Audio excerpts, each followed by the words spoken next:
All right, moving on to the final section of the podcast.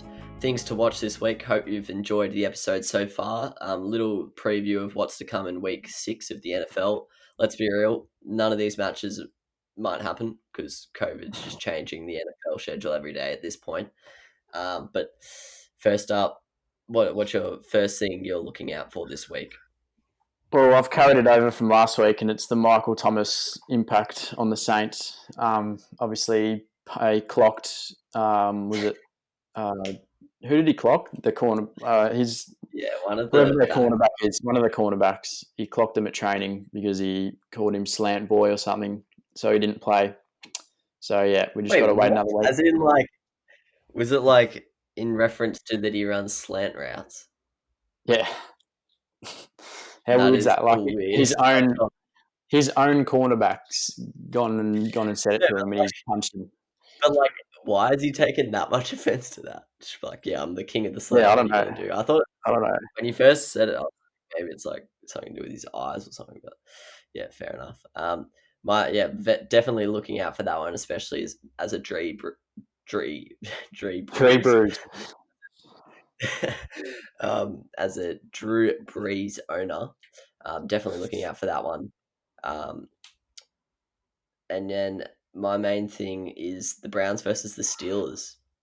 The Chiefs-Bills is also happening this week, but this is probably my match of the round, just because there's so much to look out for. The Steelers' defense is horribly out of form, as I mentioned. They've been shipping a lot of points to a lot of bad offenses, and now they're coming up against one of the most informed offenses in the whole competition. So we're going to see if they are still as good as they were last year and they've just been taking the piss in these easier matches, or if they honestly do have a few problems on that side of the ball. It obviously has huge divisional implications.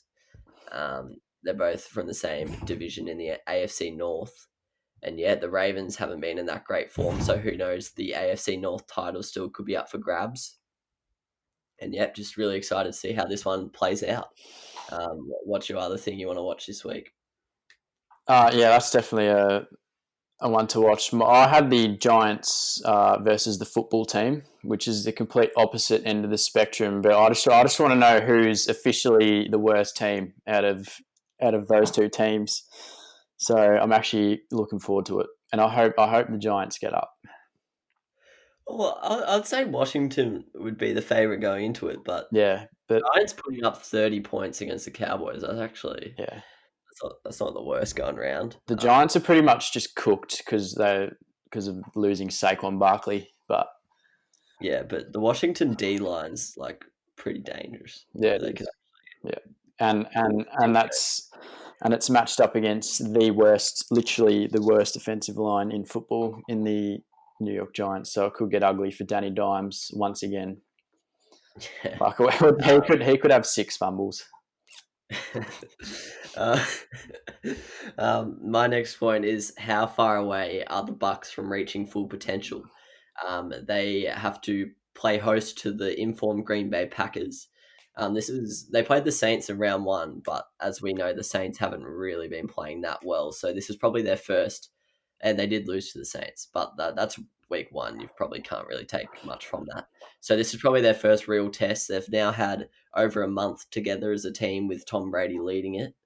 And I don't know how Chris Godwin's injury is going, but Mike Evans is slowly getting fitter. He's still pretty cooked. He didn't do much on last week, but keeps getting those stupid 1-yard touchdowns. It's because he can't even run. I don't know why he's playing. I don't know if it's something that needs surgery after the season or he genuinely cannot run. I can't believe he's playing. Yeah, but it's just ridiculous that he's averaging elite fantasy numbers while playing on one leg. It's a joke, but it'll be interesting to see how the Bucs go. Obviously, one of the best defenses in the league as well, which versing an in-form Aaron Rodgers will be quite spicy to see. So but do you have any other points to make, mate? Yeah, my final point is the news with Le'Veon Bell being cut by the Jets, and basically just watch out where he goes. I've looked at the rumors, and the 4 teams that I've read are the Chiefs, Colts, Dolphins, and Eagles, which are literally my 4 running backs on my fantasy team. So like, if whichever team Lev Bell goes to, it's pretty much just going to cook whoever's the starting running back there for fantasy terms. But for real life terms, it'll be interesting to see where he goes and what his role is. Yeah, I read a few other places. I saw the Steelers was also a chance, which would be quite spicy to see him come back there. Yeah, that'd be good.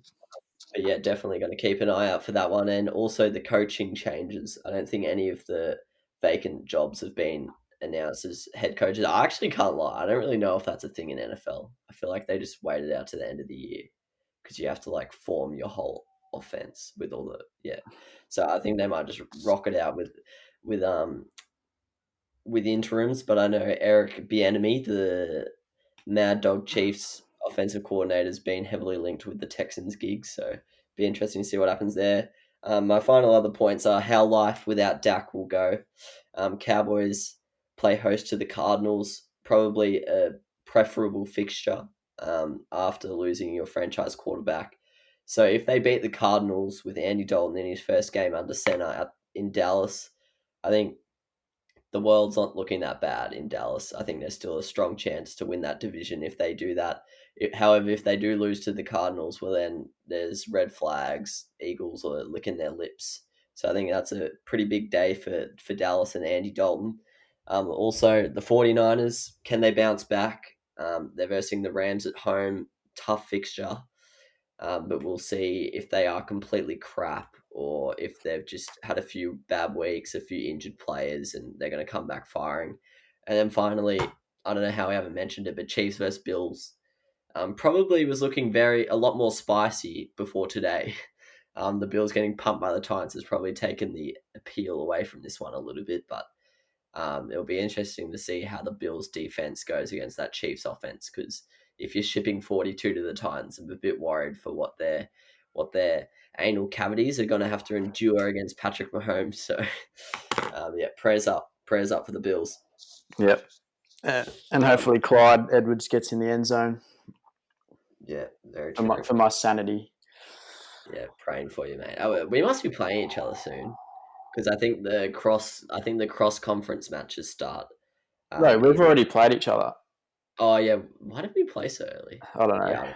I'm pretty sure you scored about 60 that week, and I scored like 100. It was the most putrid matchup you'll ever see. Yeah, but I think now my point scored's not that bad though. Yeah, yours is way higher than mine. I think I'm like 6th in the league, and I'm 1-4. So yeah, that's stiff. Yeah. That's stiff. But yeah, looking forward to it. Yeah, I do think the next few weeks are all like interconference matches, or for me anyway.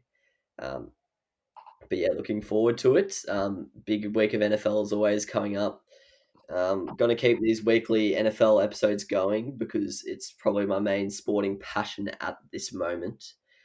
With the Australian sports calendars kind of winding down, except if you're into the bloody horse racing or the Bledisloe Cup. That was actually good, the rugby union. Yeah. Imagine if you're in America to us talking about the Bledisloe Cup, you'd have no idea what's going on. But enjoy the rest of your week. Thanks for listening. Enjoy week 6, and same time, same place next week, baby. Come back to us. Enjoy the rest of your week. Thanks for listening, and thanks for joining me, Pilch. Love you, mate. Cheers, mate.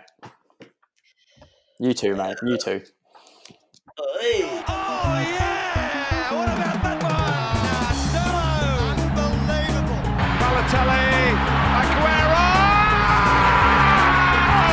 Crowd cheers. Here's Siddle.